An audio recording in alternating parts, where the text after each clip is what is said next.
Focus TV national breaking নিউজে আপনাদেরকে স্বাগত। আসুন জেনে নিই আজকের প্রধান সংবাদ শিরোনামগুলো। ইনকিলাব মঞ্চের আহ্বায়ক শরীফ ওসমান হাদিকে গুলি করে হত্যাচেষ্টার মামলার মূল অভিযুক্ত শুটার ফয়সালের মা-বাবাকে গ্রেফতার করেছে র্যাব 10। আসন্ন জাতীয় সংসদ নির্বাচন পর্যবেক্ষণে বাংলাদেশের নির্বাচন পর্যবেক্ষক দল পাঠানোর আনুষ্ঠানিক ঘোষণা দিয়েছে ইউরোপীয় ইউনিয়ন ইইউ। বাংলাদেশের আসন্ন ত্রয়োদশ জাতীয় সংসদ নির্বাচন পর্যবেক্ষণে একটি পূর্ণাঙ্গ মিশন নিয়োজিত করেছে ইউরোপীয় ইউনিয়ন ইইউ। বিদেশে শ্রমশক্তি রপ্তানির ক্ষেত্রে বড় বাধা দালাল চক্র বলে মন্তব্য করেছেন প্রধান উপদেষ্টা ড মুহাম্মদ ইউনুস। আন্তর্জাতিক অপরাধ ট্রাইব্যুনালে চলমান নিজের বিচার প্রক্রিয়া টেলিভিশনে সরাসরি সম্প্রচার চান সাবেক মন্ত্রী ও জাসদ সভাপতি হাসানুল হক ইনু।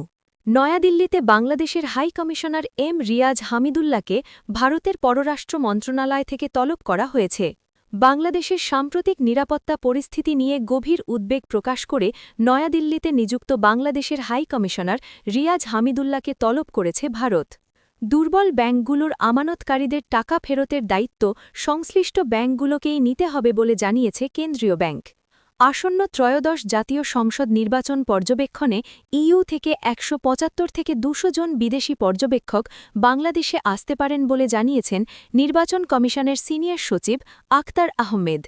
ইনকিলাব মঞ্চের আহ্বায়ক ও ঢাকা ৮ আসনের স্বতন্ত্র প্রার্থী শরীফ ওসমান হাদির ওপর গুলির ঘটনায় ব্যবহৃত মোটরসাইকেল, হেলমেট ও ভুয়া নম্বর প্লেট উদ্ধার করেছে ঢাকা মেট্রোপলিটন পুলিশের counter terrorism and transnational crime CTTC. বাংলাদেশে নির্বাচন কেমন হবে এই বিষয়ে প্রতিবেশী দেশগুলোর কোনো উপদেশের প্রয়োজন নেই বলে মন্তব্য করেছেন পররাষ্ট্র উপদেষ্টা মুহাম্মদ তৌহিদ হোসেন। সচিবালয়ে অর্থ মন্ত্রণালয়ের উপদেষ্টার কার্যালয়ে সংঘটিত এক অপ্রীতিকর ঘটনার পরিপ্রেক্ষিতে স্বাস্থ্যসেবা বিভাগের আরও ৩ জন কর্মকর্তা-কর্মচারীকে সাময়িক বরখাস্ত করা হয়েছে। গুম ও হত্যার ঘটনায় মানবতাবিরোধী অপরাধের মামলায় সাবেক মেজর জেনারেল অবস্থার জিয়াউল আহসানের বিরুদ্ধে আনুষ্ঠানিক অভিযোগ আমলে নিয়েছে আন্তর্জাতিক অপরাধ ট্রাইব্যুনাল।